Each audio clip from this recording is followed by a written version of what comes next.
Sometimes the hardest choices we face aren't between right and wrong, but between survival and dignity. Imagine being forced to watch a family member sell their own flesh and blood just to keep everyone else alive. In 9th century Norway, Elna's uncle made that terrible choice, selling his 17-year-old niece to Torvik the Bear-Hearted, a Viking warrior known for his brutality. Everyone expected the worst. A girl sold to a Viking becomes his property, nothing more than another conquest. But when Torvik looked into Elna's eyes, he saw something that changed everything. Instead of taking what he paid for, he did something no one expected. What happens when the most feared warrior in the North Sea meets a girl who refuses to be broken? Before we jump back in, tell us where you're tuning in from, and if this story touches you, make sure you're subscribed, because tomorrow I've saved something extra special for you.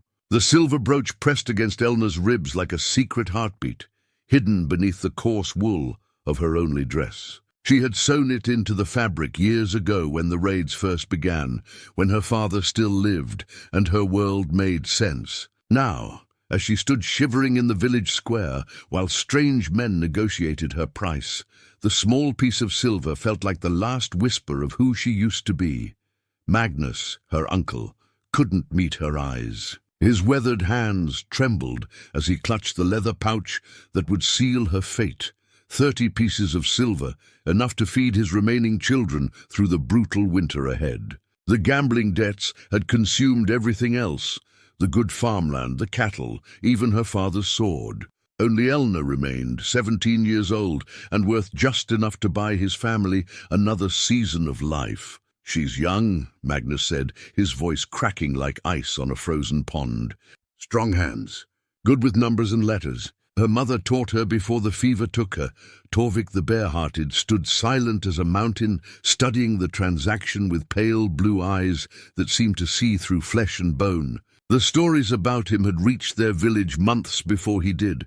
Tales of a warrior who could split a man in two with his bare hands, who had sailed with the most feared longships from Bergen to the Hebrides. They said he collected women like other men collected weapons, that his longhouse was filled with the broken spirits of girls who had learned too late what it meant to belong to such a man. But looking at him now, Elna felt confused by the gentleness in his weathered face. He stood nearly a head taller than any man in their village, his shoulders broad enough to carry a full-grown ox, yet something in his expression reminded her of her father during his quiet moments, thoughtful, measured, carrying the weight of decisions that mattered. The wind cut across the fjord, carrying the salt smell of distant seas and the promise of snow.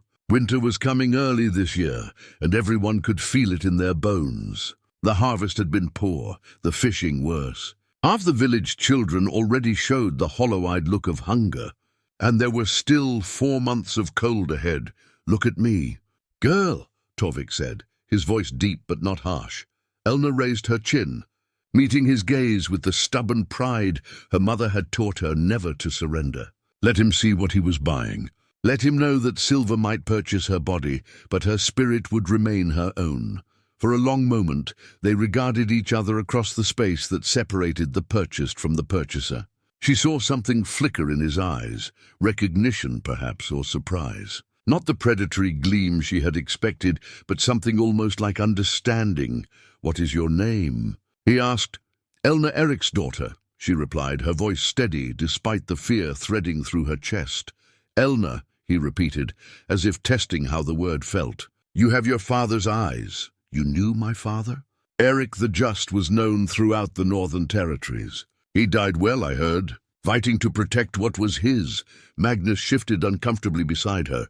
They all knew how Eric had died, defending their grain stores from raiders, while Magnus hid in the root cellar.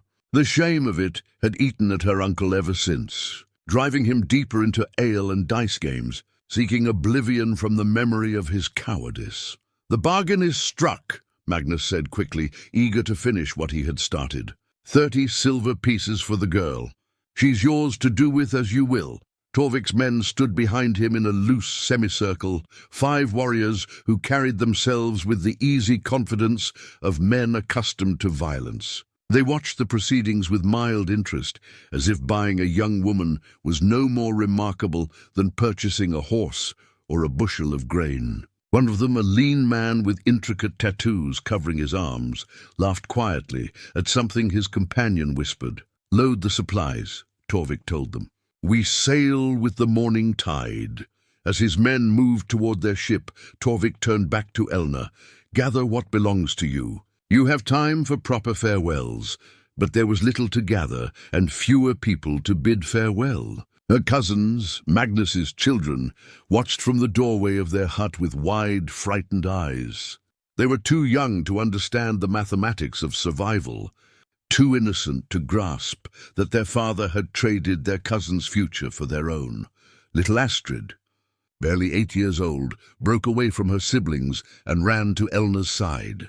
"Don't go," she whispered, wrapping thin arms around Elna's waist. "Please don't leave us." Elna knelt and took the child's face in her hands, memorizing the pale freckles across her nose, the way her blonde hair caught the weak autumn sunlight. "Listen to me, little star. You must be brave now. Help your mother with the baby. Mind your lessons, and remember what I taught you about the herb garden." "Promise me, I promise," Astrid sobbed. "But who will tell me stories? Who will braid my hair? Your mother will. And when spring comes, perhaps—" Elna stopped herself. There was no point in making promises she couldn't keep. When she sailed away with Torvik the Bear-Hearted, she would likely never see this place or these people again. She kissed Astrid's forehead and stood, shouldering the small bundle that contained everything she owned. An extra shift, her mother's wooden comb, a small eating knife, and the leather-bound book her father had treasured. The silver brooch remained hidden against her heart, its sharp edges a reminder of better days. Magnus approached with hesitant steps. "Elna, He reached out as if to touch her shoulder, then thought better of it. "You must understand. The children would have starved. There was no other choice." She looked at him for a long moment, this man who had raised her after her parents died, who had sung her to sleep during thunderstorms and taught her to read the stars. She wanted to hate him for this betrayal, but found she could muster only a deep, weary sadness. "There is always a choice, uncle," she said quietly. "You chose the one you could live with." The words hit him like a physical blow. His shoulders sagged, and for a moment he looked older than his 50 years. The debt, they would have taken everything. Burned the house, killed the children. I know, and she did know. Magnus was weak, but he wasn't evil.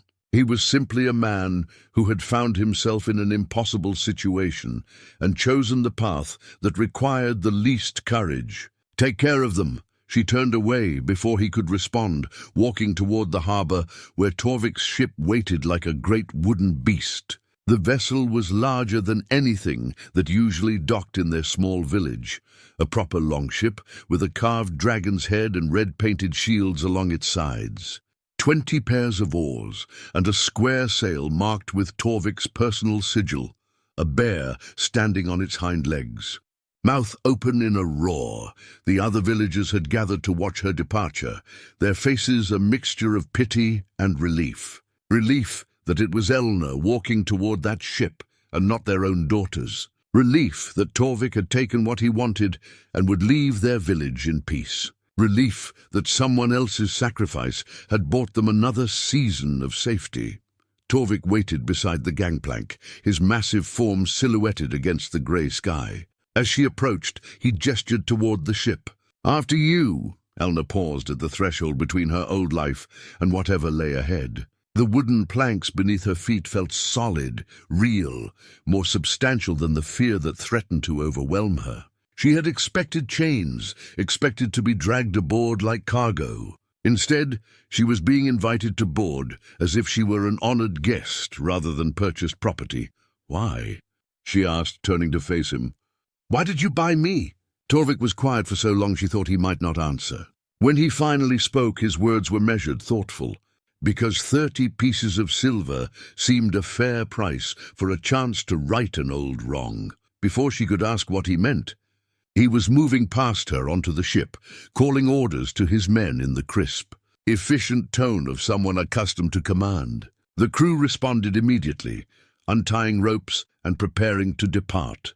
Elna stood at the rail as the ship pulled away from the only home she had ever known. The village grew smaller with each stroke of the oars, the people on the shore becoming tiny figures waving farewell to something they were eager to forget. She watched until the last of the buildings disappeared behind a bend in the fjord, then turned to face the open sea, whatever Torvik the Bear-Hearted intended for her. Whatever fate awaited in his distant longhouse, she would meet it with her head held high. The silver brooch pressed against her ribs with each breath, a reminder that she carried more than just her body into this uncertain future. She carried her mother's strength, her father's honor, and her own unbroken spirit. The wind filled the square sail, and the dragon ship leapt forward across the dark water like a living thing hungry for the horizon. The longhouse rose from the harbor like a sleeping giant, its timber walls weathered silver by countless seasons of salt spray and northern winds. Elna had imagined many things during the 3-day voyage, a crude fortress perhaps, or a hall filled with the spoils of conquest. What she found instead was something that spoke of permanence, of roots grown deep into rocky soil, of a man who valued craftsmanship over mere display. Torvik's war axe lay across a wooden bench near the great hearth, its blade catching the firelight that danced across intricate carvings in the longhouse beams. The weapon was massive, easily the length of her arm from elbow to fingertip, with a handle worn smooth by years of use. Yet as Torvik led her inside, he didn't so much as glance at it. The axe that had made his reputation, that had carved his legend into the annals of Viking lore, might as well have been a piece of decorative timber for all the attention he paid it. "Your room is there," he said, pointing toward a doorway hung with thick woolen curtains. "You'll find clean clothes and water for washing. Food will be ready when you are." Elna stared at him, confusion warring with suspicion. This was not how the stories went. Vikings took what they wanted without ceremony or consideration. They didn't offer private chambers and clean clothing to their purchases. "I don't understand," she said. "What don't you understand? You paid silver for me. Good silver. Why aren't you—" She stopped, heat rising in her cheeks. How did one ask a man why he wasn't claiming his property? Torvik seemed to understand her unfinished question. He settled into a high-backed chair near the fire, his massive frame making the sturdy furniture look almost delicate. For a moment he was quiet, studying the flames with eyes that held too much knowledge. "Tell me," he said finally, "what do you wish for yourself?" The question hit her like a blow to the chest. In 17 years of life, through parents' deaths and uncles' desperation, through hunger and fear and the steady erosion of everything she had once called home, no one had ever asked her what she wanted. Survival had been her only wish, and even that had seemed too much to hope for. "I don't understand the question," she whispered. "It's simple enough. If you could have anything, anything at all, what would you choose?" Elna's hands trembled. This felt like a trap, though she couldn't identify its nature. Perhaps he was testing her, seeing if she would reveal some weakness he could exploit. Or maybe this was how he played with his victims, offering false hope before the inevitable fall. "I want to go home," she said, because it was the only honest answer she could give. "And if home no longer exists? If the place you remember is gone forever?" She thought of Magnus's haunted eyes, of little Astrid's tears, of the empty grain stores and mounting debts. He was right, of course. The home she wanted to return to had died with her parents. "Then I want to be safe," she said. "Safe from what?" "From you." The words escaped before she could stop them, and she immediately regretted her honesty. But Torvik only nodded, as if her fear was reasonable rather than insulting. And what would safety look like? Elna found herself actually considering the question. "A place where no one can hurt me. Where I choose who I speak to, who I trust.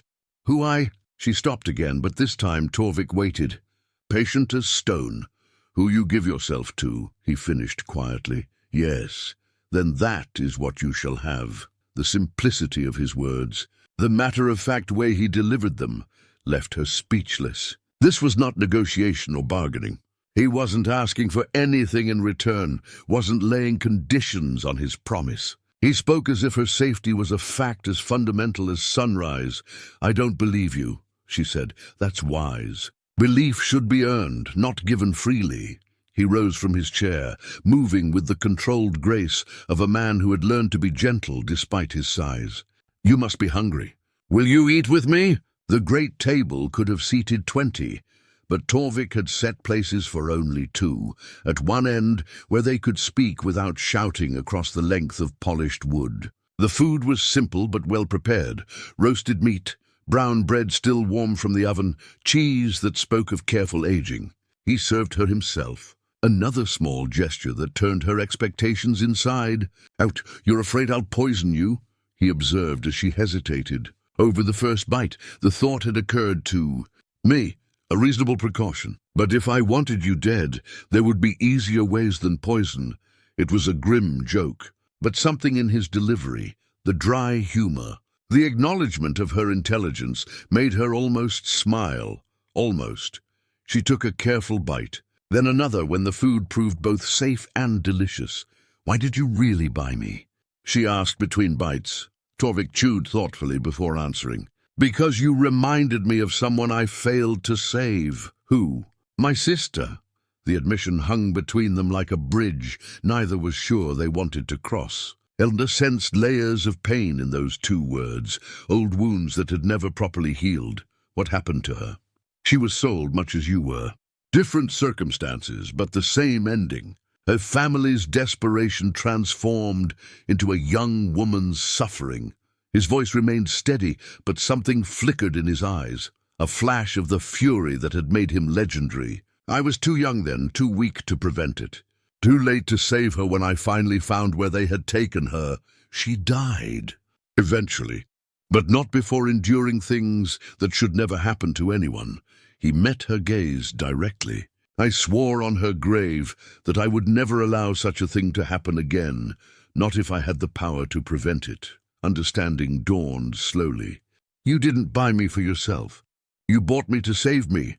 I bought you because 30 pieces of silver seemed a small price to pay for keeping a promise to the dead." Elna set down her eating knife, her appetite forgotten. This changed everything. If he spoke the truth, and something in his manner convinced her that he did, then she was not a victim, but a beneficiary of someone else's tragedy. The thought should have brought relief, but instead it filled her with a confusion she couldn't name. "What happens now?" she asked. "Now you eat, you rest. Tomorrow you decide what kind of life you want to build here." "Here? In your home? This is a large house. Large enough for 2 people to live without troubling each other, if that's what you choose. Or you can work in the village, make friends, find your own way. The choice is yours, and if I choose to leave, then I'll provide you with everything you need to make a new start wherever you wish to go. A dowry, letters of introduction, safe passage, whatever it takes." Elna studied his face, looking for deception, for the catch that must surely exist. No one gave such gifts without expecting something in return. But Torvik's expression remained open, patient, utterly sincere. "Why should I trust you?" "You shouldn't. Not yet." He pushed back from the table, his movement careful and deliberate. "Trust is something that grows with time and proof. For now, it's enough that you're safe, fed, and free to make your own choices." As he prepared to leave her to her meal, Elna called after him, "Torvik?" He paused, turning back. "What was her name?" "Your sister?" "Sigrid," he said softly. Her name was Sigrid. After he left, Elna sat alone in the great hall, surrounded by the warm light of the fire and the weight of possibilities she had never dared imagine. The war axe still lay on its bench, forgotten by the man who had made it famous. For the first time since her uncle's trembling hands had counted out silver pieces, she allowed herself to hope that the stories about Torvik the Bear-Hearted might be incomplete. Perhaps the most dangerous thing about him wasn't his capacity for violence, but his capacity for unexpected kindness.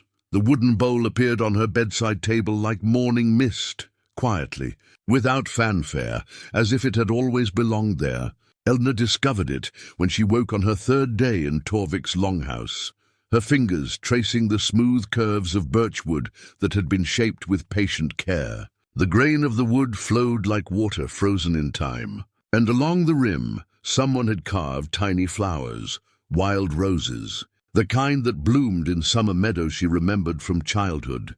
It was beautiful work, the kind that spoke of winter evenings spent by firelight, of hands that knew violence but chose creation instead. She lifted it carefully, surprised by how perfectly it fit her palms, how the weight felt exactly right for daily use. This wasn't decoration or display.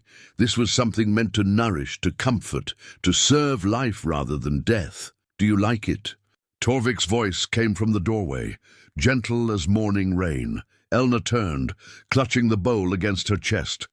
She had grown accustomed to his careful approach over the past few days. The way he announced his presence before entering any space she occupied, the respect he showed for boundaries she was still learning to set. "You made this?" "Wood carving passes the time during long winter nights. I thought you might prefer having something that belongs only to you, something that belongs only to you." The words settled into her heart like seeds in fertile soil. When had she last owned something that hadn't been shared, borrowed, or taken away? Even her mother's brooch remained hidden, a secret she guarded rather than a possession she could claim openly. "It's beautiful," she said, and meant it. "Use it well, then. Breakfast is ready if you're hungry." She followed him to the kitchen, where warmth and the smell of fresh bread welcomed her like an embrace. The household was waking around them. She could hear movement from the chambers where Torvik's men slept, the sound of boots on wooden floors, voices calling morning greetings across the hall. These men puzzled her almost as much as their leader did. She had expected rough warriors, crude soldiers whose loyalty was bought with silver and maintained through fear. Instead, she found Bjorn the Steady, who tended the horses with gentle hands and sang old ballads while he worked. There was Hakon Truthspeaker, who settled disputes in the village with wisdom rather than sword edge. And Eric the Young, barely older than herself, who blushed whenever she spoke to him directly. "They're not what I expected," she told Torvik as they shared the morning meal. "What did you expect?" "Savages, I suppose. Men who take what they want and destroy what they can't use." Torvik buttered a piece of bread with thoughtful precision. "Such men exist, of course. The seas are full of them. But they rarely inspire the kind of loyalty that lasts beyond the next battle or the next raid. These men follow me because they choose to, not because they fear what happens if they don't. How long have they been with you?" "Bjorn and Hakon came to me 8 years ago, after their previous lord was killed, in a feud that consumed his entire family. Eric joined us last spring. His father thought service with my crew might teach him wisdom to temper his courage. And has it? Ask me in a few more seasons. Wisdom takes time to grow, like good timber." As if summoned by the mention of his name, Eric appeared in the kitchen doorway, his young face bright with morning energy. "Torvik, the smith's wife is asking when you'll look at her son's injured arm. The bone's healing crooked, she says, after midday when the light is best for close work. Tell her to have the boy ready." Torvik turned to Elna. "Would you like to come? You mentioned knowing something of herb lore." The invitation surprised her. "You want me to help?" "If you're willing. Healing hands are always welcome, and knowledge shared is knowledge doubled." Elna found herself nodding before she fully realized she had decided. When had her days become filled with choices rather than mere survival? When had someone begun asking for her help instead of demanding her compliance? The morning passed in a comfortable rhythm. She explored more of the longhouse, discovering rooms that spoke of lives well lived rather than merely endured. There was a library, actual books, not just the 1 or 2 precious volumes most households might possess. A workshop where someone crafted furniture with the same patient skill that had shaped her bowl. A solar where winter sunlight streamed through glass windows. Warming benches covered with soft furs. "This doesn't feel like a warrior's hall," she told Hakon when she found him reading in the solar, his weathered face peaceful in the afternoon light. "What does a warrior's hall feel like?" he asked, not looking up from his book. "Harder, colder, full of weapons and trophies from battle." "Torvik has trophies," Hakon said. "They're just not the kind most men would recognize. That chair you're sitting in? He carved it for a widow whose husband died in his service. The tapestry on the wall was woven by a woman he rescued from slavers 3 years ago. She gave it to him as a wedding gift before she married the baker's son. This whole house is a trophy if you think about it properly. A trophy of what? Of choosing to build rather than destroy. Of using strength to protect rather than conquer. Hakon finally looked up, his grey eyes kind but serious. Torvik has killed more men than most people have met in their lifetimes. He's sailed with crews that turned their ships red with blood, seen cities burned, and families scattered like leaves in a storm. But somewhere along the way, he decided that wasn't the legacy he wanted to leave behind. What changed his mind? You'd have to ask him that. But if I had to guess, I'd say it was learning the difference between power and strength. Power takes, strength gives. Power destroys, strength builds. Most men never learn to tell them apart. That afternoon, Elna accompanied Torvik to the village, walking beside him through streets that came alive with greetings and genuine smiles. People approached him not with fear or servile courtesy, but with the easy familiarity of neighbors who trusted each other. Children ran to show him treasures they had found, pretty stones, carved toys, a bird's nest discovered in the eaves of the blacksmith shop. The injured boy's arm was indeed healing badly, the bones set at an angle that would leave him crippled if nothing was done. Elna watched as Torvik examined the break with hands that were surprisingly gentle for their size, his touch careful and sure. It will need to be rebroken and set properly, he told the anxious mother. It will hurt, but the alternative is worse. Will you do it? She asked. If you trust me to try. But I'll need help. Someone with steady hands and knowledge of healing herbs. He looked at Elna, a question in his eyes. This was another choice, another moment where she could step forward or step back, engage with this strange new life, or remain safely on its edges. What do you need me to do? She heard herself say, working together over the next hour. She discovered something unexpected about herself, that her hands were indeed steady, that her knowledge of herbs was more extensive than she had realized, that she found deep satisfaction in using her skills to heal rather than merely survive. When the boy's arm was properly set and wrapped, when the pain medicine had eased his suffering and his mother's grateful tears had been shed, Elna felt something she hadn't experienced in years. She felt useful, valued, part of something larger than her own fears and needs. Walking back to the longhouse as evening painted the sky in shades of amber and rose, she realized that the wooden bowl in her chamber was more than just a gift. It was an invitation to claim her place, to build a life, to discover who she might become when safety allowed her to grow rather than merely endure. The faded battle banner hung in shadows at the back of the storage chamber, forgotten beneath layers of dust and neglect. Elna discovered it while searching for extra blankets during a particularly bitter afternoon, when the wind off the fjord cut through the longhouse walls like hungry ghosts seeking warmth. She had been living in Torvik's household for nearly a fortnight, and curiosity had finally overcome caution. The banner was massive, easily the height of 2 men, made from heavy wool that had once been dyed deep crimson, but now showed the muted burgundy of age and weather. Golden thread picked out the design, a bear rampant beneath 3 ravens, surrounded by intricate knotwork that spoke of skilled craftswomen and considerable expense. Along the bottom edge, runic inscriptions told stories she couldn't quite decipher, but the overall message was clear enough. This was the banner of a war chief, a leader of men who had commanded respect across the northern seas. "You shouldn't be in here," Eric's voice made her jump, though his tone held more concern than rebuke. "I was looking for blankets," she said, not letting go of the banner's edge. "But whose banner is this?" Eric shifted uncomfortably in the doorway, his young face troubled. "It belongs to Torvik." "From before? Before what?"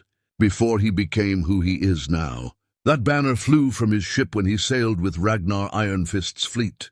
They say it was blessed by the priests of Thor himself. That it never flew over a defeat." Elna traced the golden threads with her fingertip, imagining this same fabric snapping in ocean winds while longships raced toward distant shores. "Why does he keep it hidden away?" Because some victories are worth forgetting. Torvik's voice came from behind Eric, quiet and without anger. The young warrior stepped aside immediately, but not before Elna caught the flash of guilt across his features. "I'm sorry," she began. But Torvik waved the apology away. "There's nothing here that requires secrecy. You're free to explore your home as you choose." He moved into the storage room, his presence somehow making the space seem smaller. "Though I'm curious what draws you to old fabric and forgotten glories." "The craftsmanship," she said honestly. "And the stories it must hold." Torvik lifted the banner from her hands, holding it up to catch what little light filtered through the chamber's single window. For a moment, something flickered across his face, memory perhaps or regret. "This banner saw 12 battles," he said quietly, "from the Irish coast to the shores of Constantinople. It flew over victories that made my name feared across 3 kingdoms." He paused, his fingers finding the runic inscriptions along the bottom edge. "It also flew over actions I wish I could undo, decisions that still wake me in the dark hours before dawn." "What happened?" "We raided a monastery on the Scottish coast. The monks had no weapons, offered no resistance. They were scholars, keepers of knowledge, men who had chosen prayer over warfare." His voice remained steady, but Elna could see the cost of the telling in the tension around his eyes. "My men wanted to burn their library, said the books were worthless. I could have stopped them. Should have stopped them, but you didn't. I was young, proud. I believed that strength meant taking whatever you wanted, whenever you wanted it. So I let them burn 1,000 years of learning, because I thought mercy was weakness." He folded the banner carefully, his movements deliberate and precise. "That night, as I watched the flames consume those irreplaceable texts, I understood something my father had tried to teach me years before. There's a difference between strength and cruelty, between conquest and destruction. I had confused one for the other, and the world was poorer for my ignorance." Elna found herself studying his profile in the dim light, seeing past the legendary warrior to the man who carried old wounds like careful treasures. "Is that when you changed?" "Change isn't a single moment," he said. "It's 1,000 small choices, each one building on the last. The monastery was when I started questioning the choices I'd been making. But becoming someone different, that took years." They stood in comfortable silence for a moment, surrounded by the detritus of a life fully lived. Storage chambers told their own stories, Elna reflected. Here were the things too valuable to discard, but too painful to display. Remnants of selves outgrown. Mistakes preserved as reminders. Dreams that had evolved into something wiser, if less glorious. "Why do you keep it?" she asked finally. "To remember the cost of forgetting who you used to be, and to remind myself that every choice I make now is a chance to honor or dishonor the man I'm trying to become." As they emerged from the storage chamber, arms full of the blankets she had originally sought, Elna found herself thinking about transformation. Her own life had been shaped by forces beyond her control, orphaned by disease, driven to desperation by circumstance, sold like livestock to secure her family's survival. But here, in this place where kindness was offered without conditions, she was beginning to understand that she too faced choices about who she wanted to become. That evening, as snow began falling in thick, lazy flakes that promised a long winter ahead, she joined Torvik and his men around the great hearth. It had become their habit in recent days, this gathering after the day's work was done, when stories were shared and the bonds of households strengthened through shared warmth and easy conversation. Bjorn was recounting a tale from his youth, something involving a stubborn horse and a bet that had nearly cost him his pride as well as his silver. His telling was masterful, full of dramatic pauses and self-deprecating humor that had even serious-minded Hakon chuckling into his ale. As the laughter died down, Eric turned to Elna with the eager curiosity of youth. "What about you?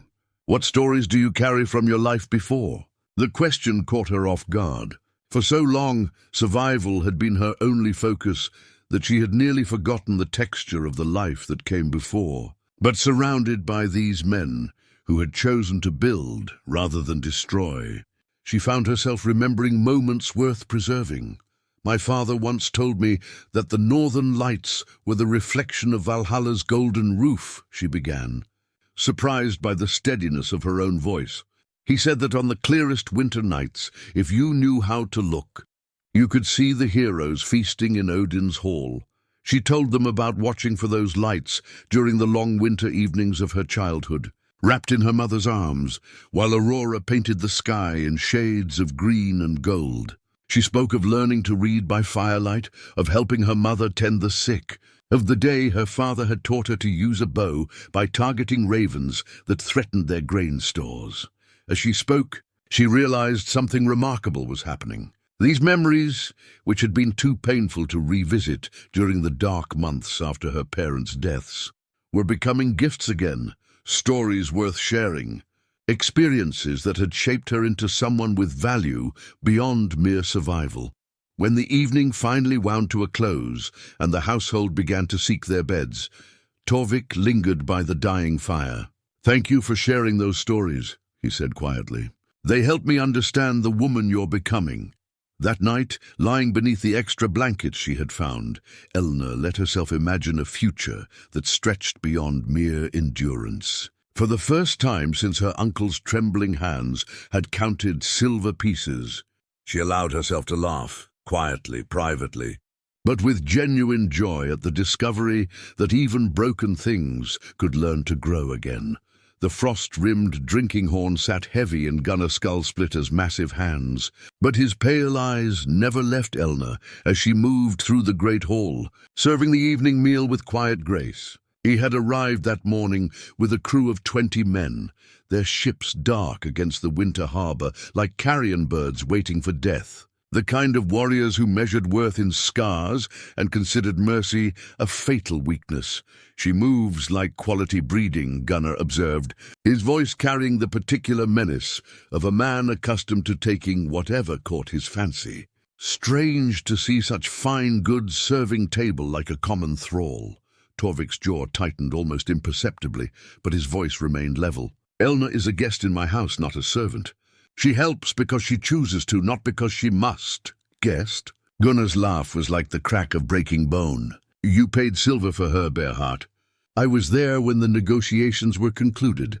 30 pieces, wasn't it? That makes her property, not guest." Around the table, the atmosphere grew thick with tension. Torvik's men shifted subtly, hands moving closer to weapon hilts in gestures so practiced they seemed unconscious. Even young Eric, usually quick with jest and laughter, sat stone-faced and watchful. "Times change," Torvik said quietly. "Men evolve beyond their younger selves, if they're wise enough to learn from their mistakes. Evolve." Gunnar's voice dripped contempt. "Is that what you call it when a wolf forgets how to hunt? When a warrior trades his edge for soft comfort and softer thinking?" He gestured toward Elna with his drinking horn. "This is what happens when strength turns to weakness. A man starts keeping pets instead of taking what he needs."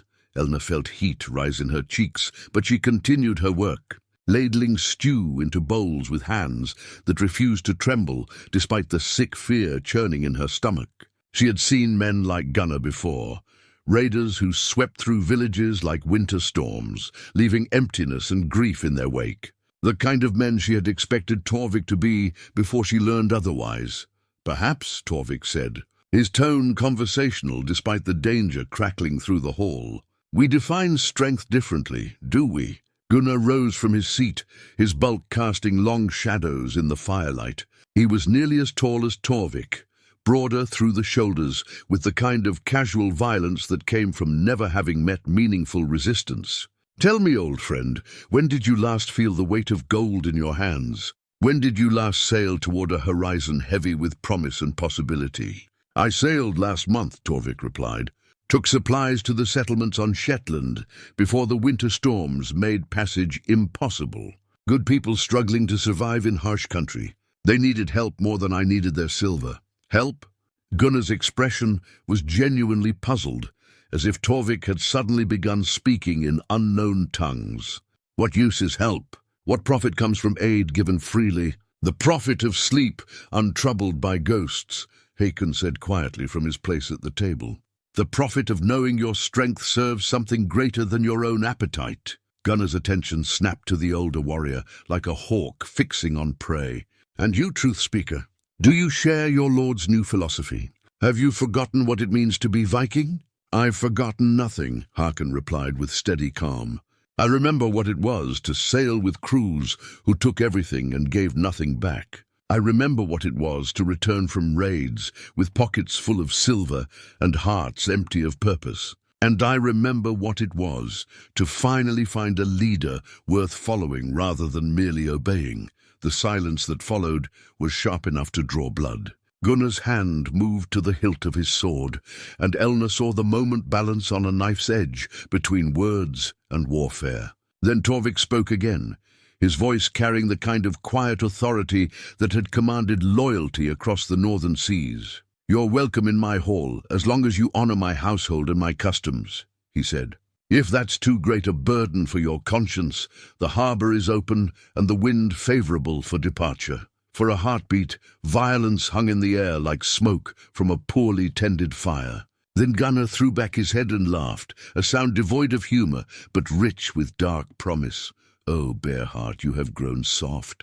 But for the sake of old friendship, I'll restrain myself while I shelter under your roof." His eyes found Elna again, lingering with predatory interest. "Though I wonder how long your new philosophies will protect what you've chosen to treasure." The feast continued, but the easy warmth that usually characterized evening gatherings in Torvik's hall had been replaced by careful politeness and watchful tension. Gunnar's men followed their leader's example, speaking little and observing much, their presence like a gathering storm that might break at any moment. Later, as Elna cleared the tables and banked the fires for the night, she became aware of eyes following her movements. Not Torvik's careful protective attention, but something hungrier and more dangerous. When she glanced toward the guest tables, she found Gunnar watching her with the focused intensity of a wolf studying a flock of sheep. "You should stay close to the main hall tonight," Bjorn murmured as he passed by with an armload of empty plates. "And keep your door barred." The warning sent cold fear trickling down her spine, but also something else. Anger at the thought that progress so carefully built might be threatened by men who saw strength only in the taking of what wasn't freely given. She found Torvik in his study, bent over account books by lamplight, but she could see the tension in his shoulders. The way his hand rested casually near his eating knife. "They mean trouble," she said without preamble. "I know." He looked up from his ledgers, and she saw weariness in his eyes that went deeper than physical exhaustion. "Gunnar represents the old ways, the path I used to walk. He sees my choices as betrayal of everything Viking warriors are supposed to value." "Are they?" "Betrayal, I mean." Torvik considered the question seriously. "Perhaps. But if choosing mercy over cruelty, building over destroying, protection over exploitation, if those choices make me less Viking, then I'm content with the trade. And if he challenges you for it, then I'll remind him that strength isn't measured only in the ability to take what you want, but in the will to defend what you choose to protect." Outside, wind moaned through the longhouse timbers, carrying the promise of storms yet to come. But inside, by lamplight and dying embers, Elna felt something she had never expected to experience. The fierce certainty that she had found something worth defending, and people who would stand with her in that defense. The question that remained was whether their strength would prove sufficient against the kind of men who had never learned to measure worth by anything other than conquest. The sound that woke Elna was subtle, barely more than a whisper of leather against wood, the soft scrape of a door opening with careful stealth. For a moment she lay still in the darkness, telling herself it was merely the longhouse settling, the natural sounds of timber and stone adjusting to winter's grip. Then she heard breathing that wasn't her own, slow and deliberate, coming from the wrong direction. Someone was in her chamber. Her fingers found the eating knife she had taken to keeping beneath her pillow, its bone handle worn smooth by years of use. The blade was small, meant for cutting meat rather than defending life, but it was sharp and familiar in her grip. Moving with the careful silence poverty had taught her, she slipped from beneath her blankets and pressed herself against the wall beside her bed. Awake, are you? Gunnar's voice came from the darkness near her door, amused rather than surprised. Good. I prefer my conversations to be two-sided affairs. Get out. The words came steadier than she felt, carrying more authority than a girl with an eating knife had any right to claim. Such spirit. I wondered if domestication had broken it, but clearly Torvik hasn't been thorough in his training. She could hear him moving closer, his bulk blocking what little starlight filtered through her window. No matter. I prefer my acquisitions to have some fire left in them. I belong to no one. Gunnar's laughter was soft and infinitely menacing. Pretty words, but we both know better. You were sold for silver, same as any other trade goods. The only question is whether your current owner values you enough to fight for you, or if he's grown too soft to defend his property properly. Elna gripped her knife tighter, acutely aware of how inadequate the small blade would be against a man of Gunnar's size and experience. But she had not survived orphanhood, poverty, and the casual cruelties of desperate men, only to surrender without resistance now. Touch. Me and find out, she said, brave. Words from a girl with a dinner knife, but something in her tone must have given him pause, because his movement stopped. Tell me, has Bear-Heart claimed you yet? Taken what he paid good silver to possess? The question hit like a physical blow, not because of its crudeness, but because of what it revealed about Gunnar's understanding of her situation. In his world, women were objects to be owned and used, their value measured only by what pleasure or profit they could provide their masters. That's not how it is between us, she said. No? Then you won't be missed if you simply disappeared one night. Won't be avenged if you're found floating in the harbor come spring. His voice dropped to a whisper that somehow carried more menace than a shout. I could take you tonight, girl. Carry you to my ship and sail before dawn. By the time Torvik discovers you're gone, we'll be beyond his reach. He would follow, would he? For a girl he's never even bedded. A possession he's too weak to properly claim. Gunnar moved again, and she could feel his presence like heat from a forge, oppressive and dangerous. Men like Torvik, with their pretty philosophies and gentle ways, they talk much about honor and protection. But when the testing comes, they choose the safe path over the costly one. Before Elna could respond, before she could retreat further or raise her pitiful knife, the chamber door exploded inward with a crash that shook the entire longhouse. Torvik filled the doorway like an avatar of winter fury, his massive frame backlit by the torch he carried. His face a mask of controlled rage that was somehow more terrifying than Gunnar's crude threats. Step away from her, he said, and his voice carried the kind of quiet menace that had made his name feared across 3 kingdoms. Gunnar turned slowly, his hand resting on his sword hilt, but not yet drawing the blade. Bear-Heart, I was beginning to wonder if you'd grown deaf as well as soft. The girl and I were just discussing the nature of ownership. The only discussion here will be between you and me, outside where there's room for honest conversation. Torvik's eyes found Elna in the darkness, and she saw relief flicker across his features when he confirmed she was unharmed. Are you all right? Yes, she managed, though her voice shook with adrenaline and delayed fear. Good. Stay here while I remind our guest about the customs of hospitality. What followed was not a duel in any formal sense, but rather a brief, brutal demonstration of why Torvik the Bear-Hearted had earned his reputation through deed rather than boast. They fought in the courtyard before the longhouse, surrounded by hastily awakened household members and Gunnar's own men, who watched with varying degrees of shock and dismay as their leader discovered the difference between reputation and reality. Torvik fought with the controlled precision of a master craftsman, every movement economical and purposeful. He gave Gunnar every opportunity to yield, to acknowledge defeat and preserve what remained of his dignity. But Gunnar, driven by pride and the toxic certainty that strength could only be measured in dominance, pressed the fight until Torvik had no choice but to end it decisively. When it was over, Gunnar lay unconscious in the snow, his sword arm broken and his face already swelling from the methodical beating Torvik had administered. His men stood in stunned silence, suddenly understanding that their leader's reputation had been built on lesser opponents and carefully chosen battles. "Take him," Torvik told them, his voice carrying across the courtyard with absolute authority. "Tend his wounds and sail with the morning tide.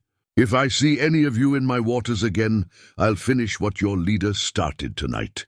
They departed before dawn, loading their semi-conscious leader into their longship and rowing out into the grey pre-dawn darkness like ghosts fleeing the light. Elna watched from her window as their sail disappeared beyond the headland, carrying with it the immediate threat, but leaving behind the knowledge that other men like Gunnar existed.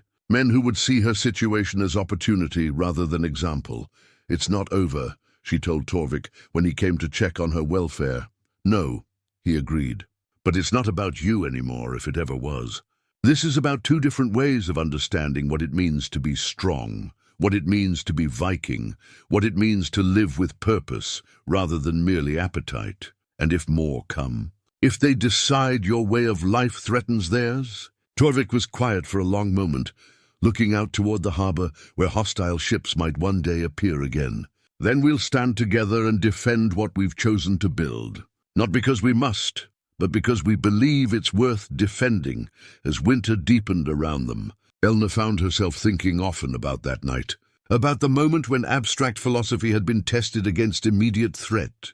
She had seen Torvik's true strength then, not just his skill with blade and fist, but his willingness to risk everything to protect someone who couldn't protect herself. It was a revelation that changed something fundamental in how she understood their relationship, and in how she began to see herself not as rescued victim or grateful dependent, but as someone worth defending, worth fighting for, worth the risk of making enemies among men who had once been friends. The letter arrived with the spring thaw, carried by a merchant vessel whose captain wore the strained expression of a man bearing news he wished he could forget. Elna was in the herb garden when Torvik called for her, his voice carrying a weight that made her abandon her seedlings and hurry toward the longhouse with growing dread. She found him in his study, the parchment spread across his desk like a dead thing, its wax seal broken and the contents clearly already absorbed. His face was pale beneath his winter beard, and his hands, those gentle, careful hands that had carved her bowl and set broken bones, trembled slightly as he gestured for her to sit. "What is it?" she asked, though part of her already knew that whatever the letter contained would change everything. "News from your uncle," Torvik said quietly. "Magnus is dead." The words hit her like a physical blow, driving the breath from her lungs despite the complicated feelings she harbored toward the man who had sold her. "How? The debts he thought he had settled with your sale came due anyway. The men he owed money to wanted interest, compensation for the delays. When he couldn't pay..." Torvik stopped, his jaw working as if the words themselves were difficult to swallow. "They made an example of him." Elna stared at the letter, its careful script blurring as tears she hadn't expected began to fall. Magnus had been weak, desperate, flawed in ways that had cost them both dearly. But he had also sung her to sleep during thunderstorms, taught her to read the stars, held her when nightmares of her parents' deaths made sleep impossible. "The children," she whispered, "safe for now. The village elders have taken them in," but Torvik hesitated, and she could see him weighing how much truth she could bear. "The situation is complicated. Tell me." He lifted another piece of parchment from his desk, this one bearing a different seal, one she recognized with a shock that went deeper than grief. The royal seal of King Harold, ruler of the Northern Territories. Your uncle's debts were held by men with connections to the crown. When they couldn't collect from Magnus, they petitioned the king for redress. Harold has declared the children forfeit to pay what their father owed. Torvik's voice was carefully controlled, but she could hear the anger beneath his measured words. "They're to be sold as thralls to cover the debt." "No." The word escaped as barely more than a whisper, but it carried all the force of absolute rejection. "They're just children. Astrid is only 8 years old. The law doesn't recognize childhood when it comes to debt slavery." Magnus borrowed against their futures as well as his own. Elna felt the world shifting beneath her feet. All the safety and peace she had found in Torvik's household suddenly revealed as illusion. While she had been learning to trust, to hope, to imagine a future beyond mere survival, her uncle's children, her responsibility now, in all the ways that mattered, faced a fate she understood too well. "There's more," Torvik said gently. She looked at him, unable to imagine how the news could grow worse. The debt Magnus owed, it was originally incurred to pay a dowry. A dowry? For whom? For you. Torvik's words fell into the silence like stones into still water. Magnus borrowed the money years ago, when your father first became ill. He planned to arrange a marriage that would secure your future, provide for your care after your parents died. But when the sickness took them both so quickly, when you were left with nothing, he used the dowry money for survival instead. The revelation struck her like lightning, illuminating a past she had never fully understood. All those times Magnus had looked at her with guilt and desperation, all those muttered apologies and midnight conversations she had only half heard. He hadn't just been struggling with immediate poverty. He had been carrying the weight of borrowed money intended for her future. Money that had kept them alive, but at a price that was always going to come due. So when he sold me, he was trying to pay a debt that existed because of you, with money that came from selling you. The cruelest kind of circle. Torvik's voice was gentle, but the truth was sharp enough to draw blood. He died believing he had solved the problem, that your sacrifice had bought his children's safety. Instead, it merely delayed the reckoning. Elna buried her face in her hands, overwhelmed by the complexity of guilt and grief and desperate determination. Magnus had sold her to save his children, but the sale hadn't saved anyone. The debt had simply grown larger, hungrier, until it devoured him and reached for the next generation. "What can we do?" she asked. "We?" Torvik's voice held surprise, and when she looked up she saw something she couldn't quite identify in his expression. "You said I could choose my own path, that you would help me build whatever life I wanted. Well, this is what I choose. I choose to save them. Elna, the debt is enormous, more silver than most men see in a lifetime. And even if we could raise the money, there's no guarantee the king would accept payment from outsiders. The law gives him the right to refuse, then we don't work within the law." The words surprised her as much as they seemed to surprise Torvik. But once spoken, they felt right in a way that peaceful resignation never could. She had spent months learning to trust, to hope, to believe in the possibility of safety and kindness. But some things were worth risking that safety to protect. You're talking about theft. Possibly treason, depending on how far we push against royal authority. I'm talking about rescuing children from slavery. If that requires breaking laws written by men who sell children to pay their parents' debts, then perhaps those laws deserve to be broken. Torvik studied her for a long moment, and she could see him weighing possibilities, calculating risks, considering the cost of the choice she was asking him to make. This was the moment when his philosophy would be tested, not against crude threats like gunners, but against the more complex challenge of choosing between personal safety and moral obligation. "If we do this," he said finally, "there will be no going back. We'll be outlaws, enemies of the crown. Everything we've built here, this house, this life, this peace, it will all be forfeit. And if we don't do it, 4 children will spend their lives in chains because their father was weak and their cousin was too comfortable to act. They're not your responsibility." "Yes, they are." She met his gaze directly, letting him see the steel that had been forged by loss and tempered by the security he had given her. "Not because law or blood demands it, but because I choose to make them my responsibility. Because someone has to stand between children and the kind of men who see profit in innocent suffering. And if I refuse? If I choose to protect what we have rather than risk everything for people I've never met?" The question hung between them like a blade, and Elna realized that her answer would define not just her own future, but the nature of what they had built together. Was their bond strong enough to survive this test? Was his commitment to protection and mercy more than just words, meant to ease the conscience of a reformed raider? "Then I'll go alone," she said quietly, "because this is who I choose to be, with or without your help." For a heartbeat, she thought she saw disappointment flicker across his features. Then something else replaced it. Pride, perhaps, or recognition of a kindred spirit who understood that some choices defined the shape of one's soul. "Well then," he said, reaching for parchment and ink, "I suppose we'd better start planning how to steal 4 children from the King of Norway." The map spread across Torvik's war table showed the coastline from Bergen to the Lofoten Islands, marked with currents, seasonal wind patterns, and the locations of royal strongholds where children taken as debt slaves might be held. Red ink indicated patrols, ships that enforced the king's will across waters that had once been free to any captain bold enough to claim them. Blue marks showed safe harbors, places where a crew with questionable loyalties might find shelter and supplies without attracting unwanted attention. "The children are being held at Nidaros," Hakon reported, returning from his scouting mission with news that made the magnitude of their task crystal clear.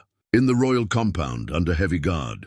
They're not just prisoners, they're being prepared for sale to the highest bidder." Elna's hands clenched involuntarily at the news. 2 weeks of planning had led to this moment, 2 weeks of weighing possibilities and calculating risks, while spring storms lashed the coast and made sailing impossible. Now, with clear weather finally arriving, they faced the reality of what they had committed themselves to attempt. "How many guards?" Torvik asked, his finger tracing possible approach routes on the chart. 20 at minimum, maybe more during the day. The compound sits on a promontory overlooking the harbour. Stone walls, single gate, clear sightlines in every direction. It was built to withstand siege, not subtle infiltration. And the children themselves, housed in the servants' quarters, from what I could determine, they're being taught basic skills, cleaning, cooking, simple crafts, making them more valuable. Before the sale, Hakon's voice carried the disgust they all felt at the casual brutality of turning children into commodities. Bjorn looked up from the weapons he had been checking and rechecking for the past hour. "This is madness, you know. 6 of us against the royal guard of Norway's largest port city. Even if we succeed in reaching the children, how do we escape? Where do we run that Harald's ships can't follow?" It was a fair question, one they had been dancing around for days without finding a satisfactory answer. Once they moved against the crown, once they declared themselves enemies of royal authority, there would be no safe harbour in any land that acknowledged Harald's sovereignty. "We don't run," Elna said quietly. "We disappear." All eyes turned to her, and she felt the weight of their attention like a physical thing. These men, warriors who had sailed with legendary crews, who had faced death in a dozen different forms, were looking to her for answers to questions that would determine whether they lived or died in the attempt to save children they had never met. "Explain," Torvik said. She moved to the map, her finger finding the cluster of islands north of Nidaros, the outer reaches, islands so small and barren that most maps don't bother marking them. But some of them have fresh water, and people have lived there before, ruins of old settlements, places where families went to escape wars and plagues. "You're talking about exile," Eric said, his young face troubled. "About giving up everything we've built here to live like hermits on rocks that barely rise above the tide." "I'm talking about freedom," Elna replied. "About creating something new instead of trying to preserve something that was never as secure as we thought." She looked around the table, meeting each man's gaze in turn. "This life we've built, it depends on the goodwill of kings and the tolerance of men like Gunnar. It exists only as long as those in power allow it to exist. What I'm proposing is something different, something that belongs to us because we create it, not because we're permitted to have it." Torvik studied the northern islands with the eye of a navigator who had sailed those waters in different seasons, under various conditions. "It could work," he said slowly, "if we time it right, if we move before the summer patrols begin their circuits. But it means leaving everything behind, This house, the village, the life we've known, is that life worth having if it's built on the suffering of children? Elna asked. The question hung in the air like smoke from a poorly tended fire, acrid and impossible to ignore. She could see each man wrestling with it, weighing personal comfort against moral obligation, security against conscience. There's something else, she continued, her voice growing stronger as the full scope of her vision took shape in words. If we succeed, if we save Magnus's children and establish ourselves beyond Harald's reach, we won't be the only ones who benefit. There are others like them, other families destroyed by laws that favor the powerful over the innocent. We could offer them sanctuary, build something that doesn't just shelter us, but provides hope for those who have nowhere else to turn.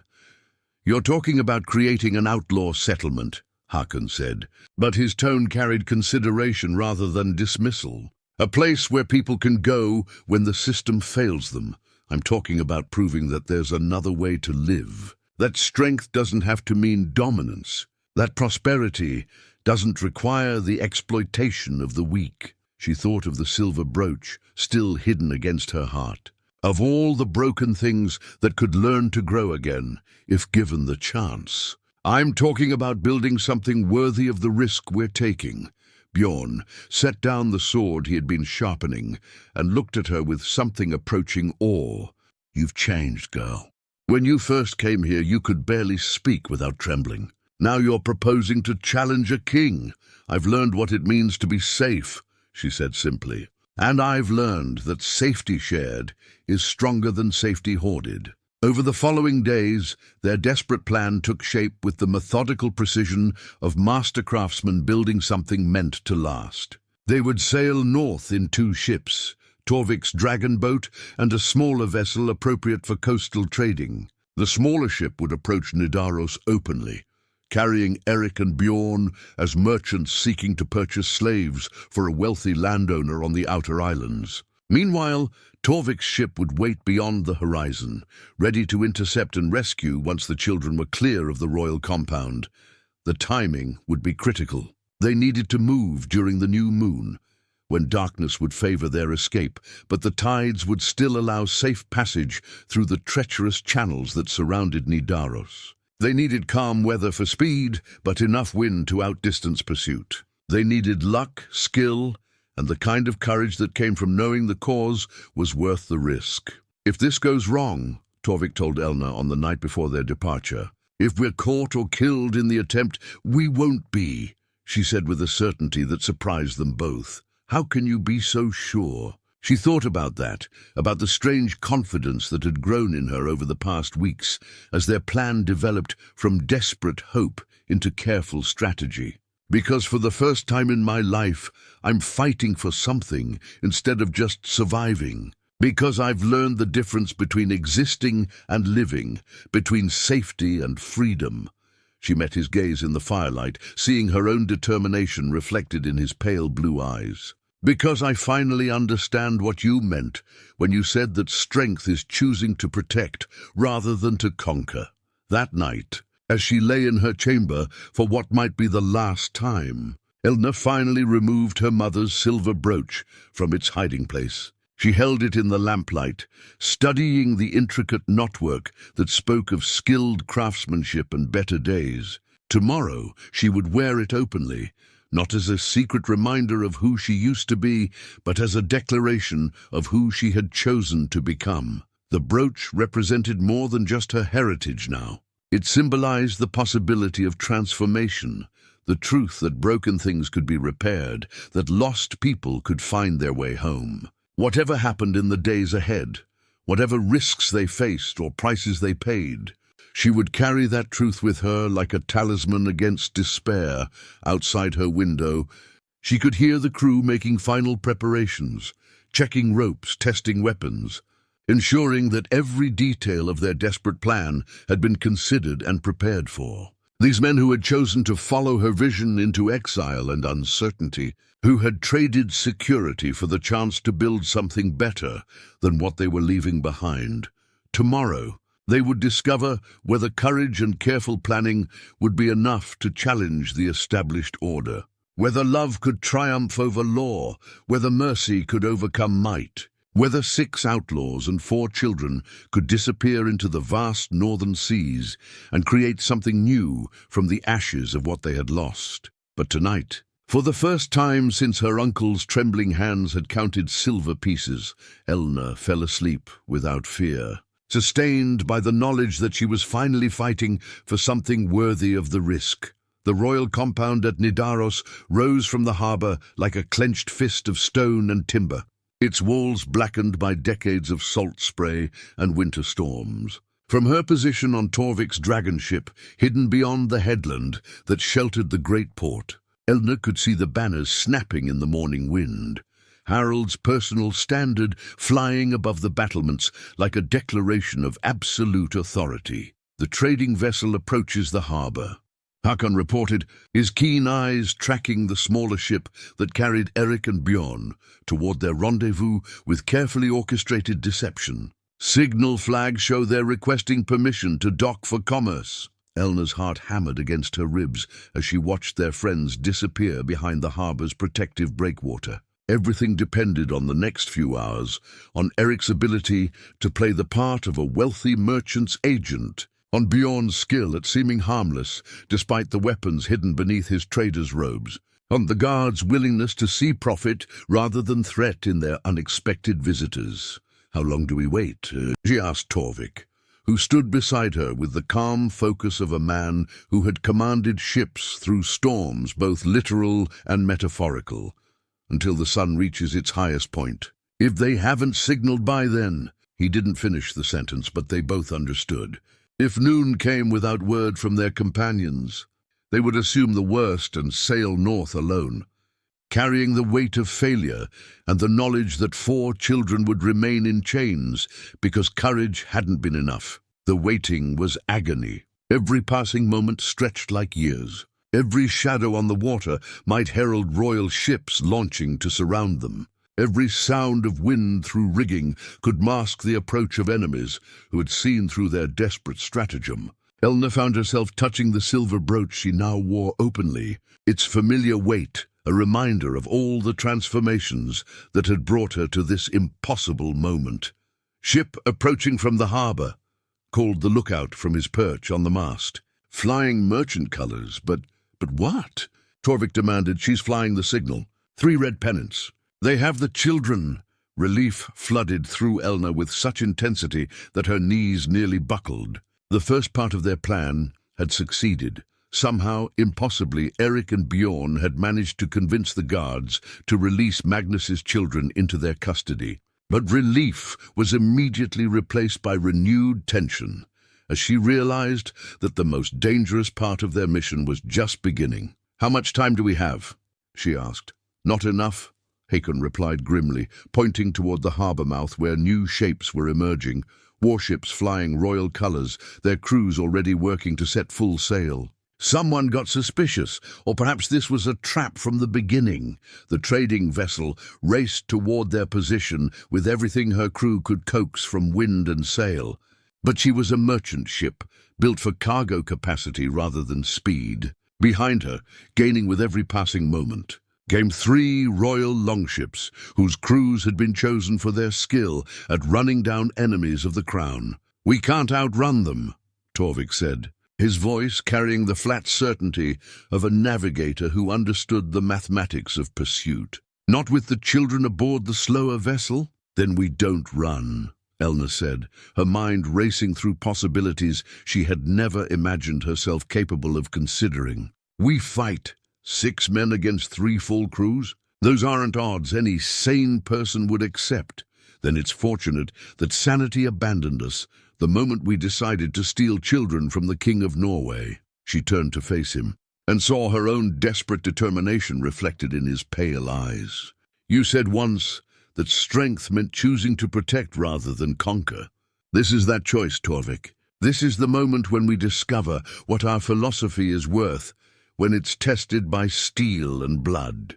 For a heartbeat, she thought he might argue, might try to convince her that retreat was wisdom rather than cowardice. Then something shifted in his expression, a recognition perhaps. That some battles were worth fighting regardless of the odds. That some victories were worth achieving even at the cost of everything else. "Signal Eric to transfer the children to our ship," he commanded.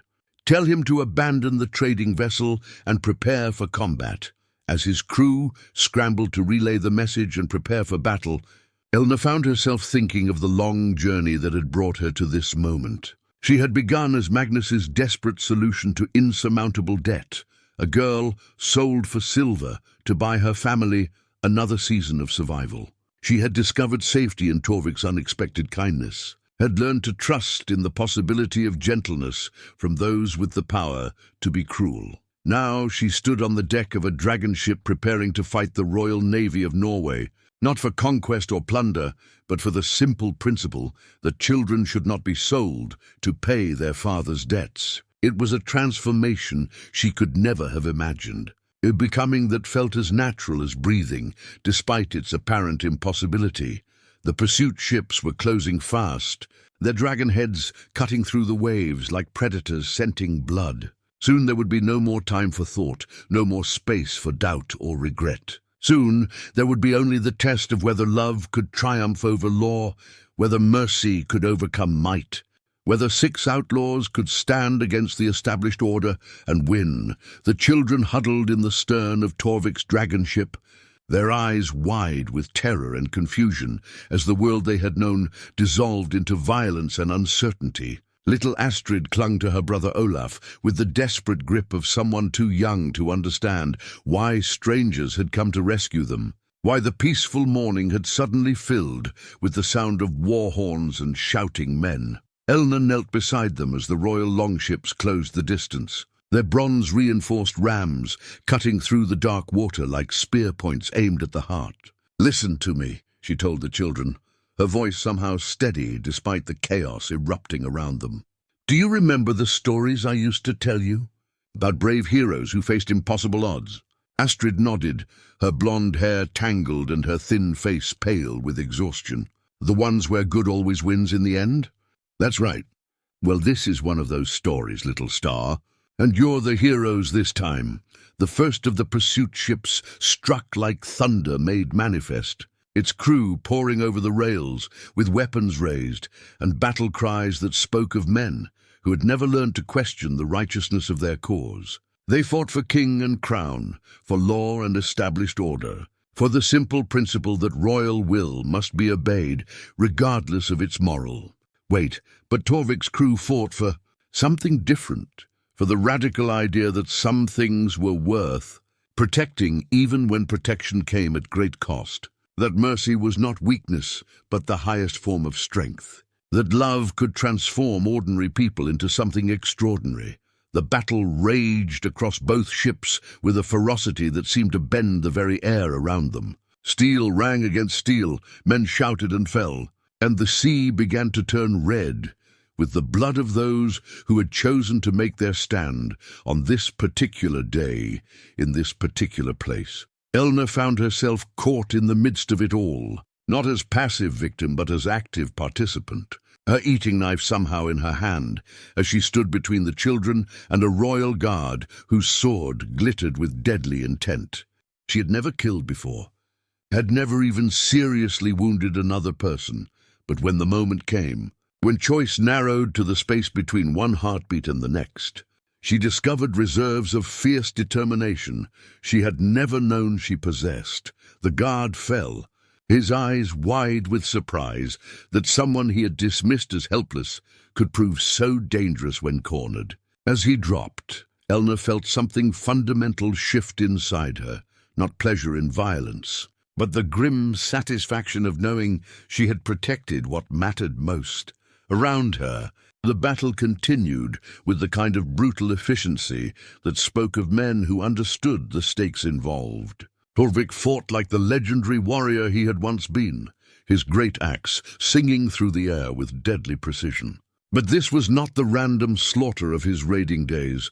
Every blow was calculated, every movement designed to protect rather than simply destroy. Likon and Bjorn formed a defensive wall around the children, their shields locked and their spears reaching out to hold the enemy at bay. Eric, youngest and least experienced of their crew, fought with the desperate courage of someone who had finally found a cause worth dying for. The tide began to turn when the second royal ship attempted to grapple onto their stern, only to find that Torvik had anticipated the move. Hidden beneath canvas tarps, oil-soaked bundles of kindling erupted into flame as Eric's prepared fire arrows found their marks. Within moments, the enemy vessel was ablaze, its crew forced to choose between continuing the fight and preventing their ship from becoming a floating pyre. But victory came at a price that made celebration impossible.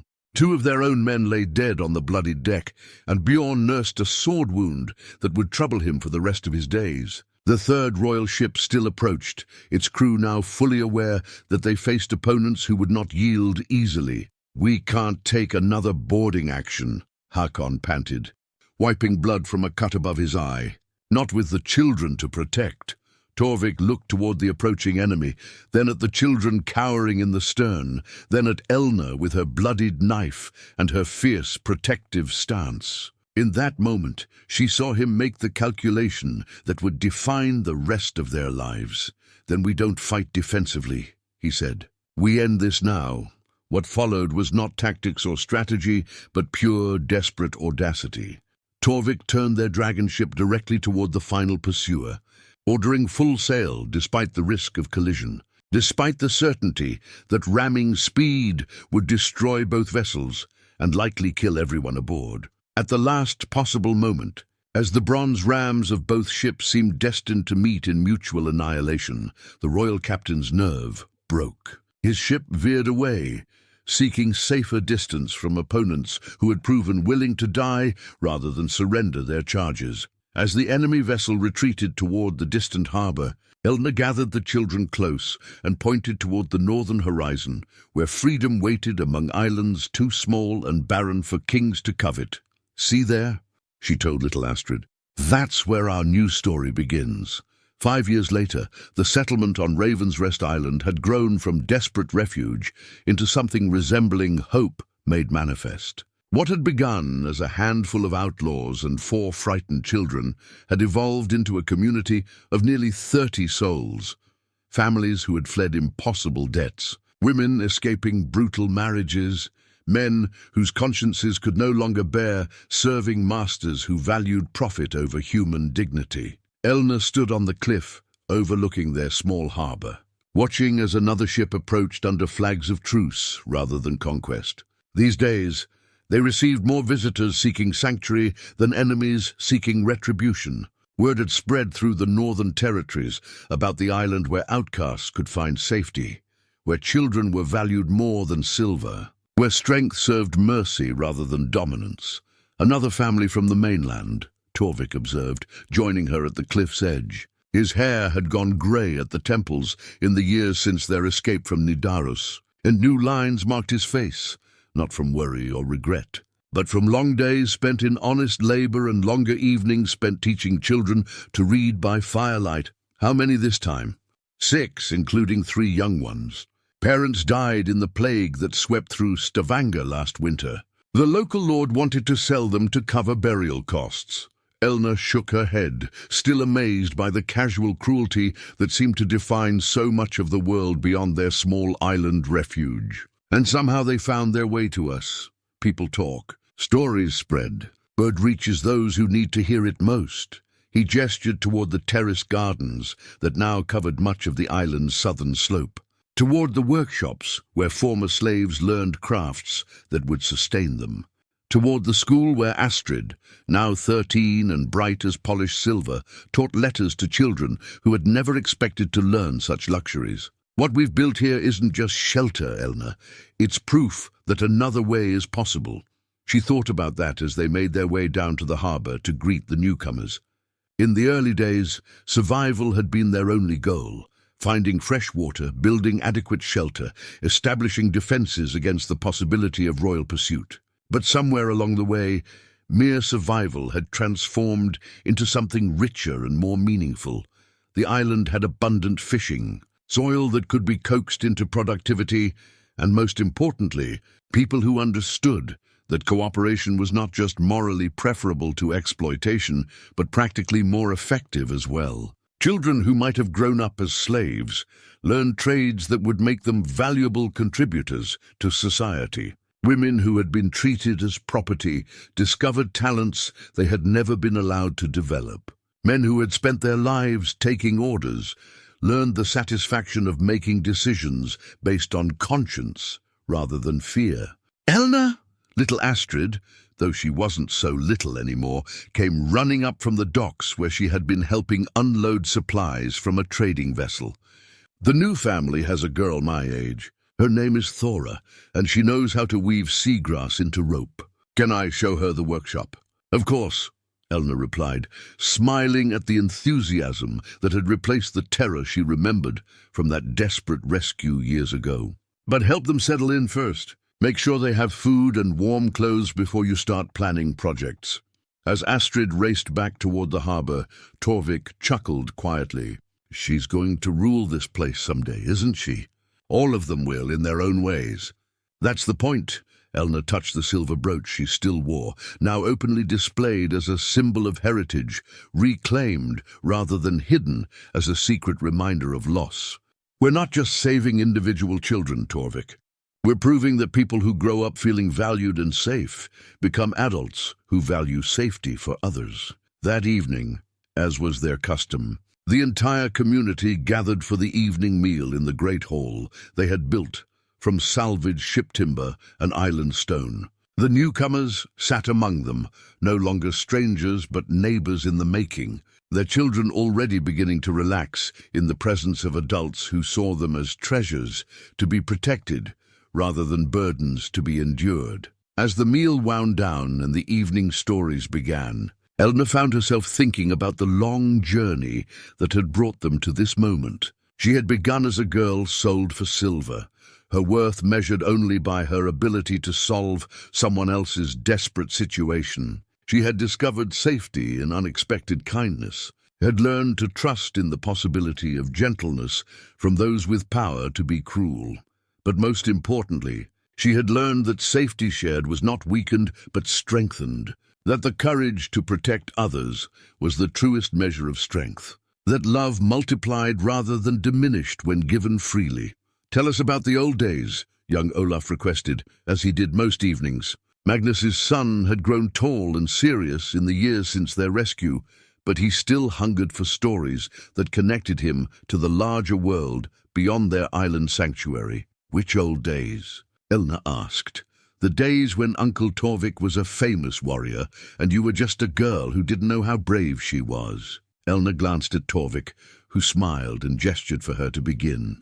These stories had become legend among the island children, tales of transformation and courage that proved ordinary people could accomplish extraordinary things when they chose love over fear. Well, she began, settling into the familiar rhythm of storytelling. It started with a choice that seemed like no choice at all.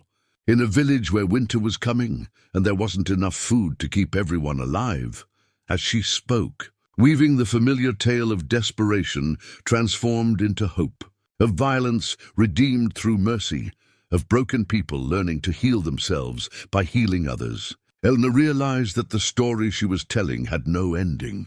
It continued with every child they rescued, every family they sheltered, every person who learned that strength could serve something greater than appetite. Outside their windows, the northern lights painted the sky in shades of green and gold, just as her father had promised they would all those years ago. And in their dancing radiance, she could almost see the reflection of something eternal. The truth that even in the darkest times, even when hope seemed impossible, love could find a way to light the darkness and lead the lost safely home.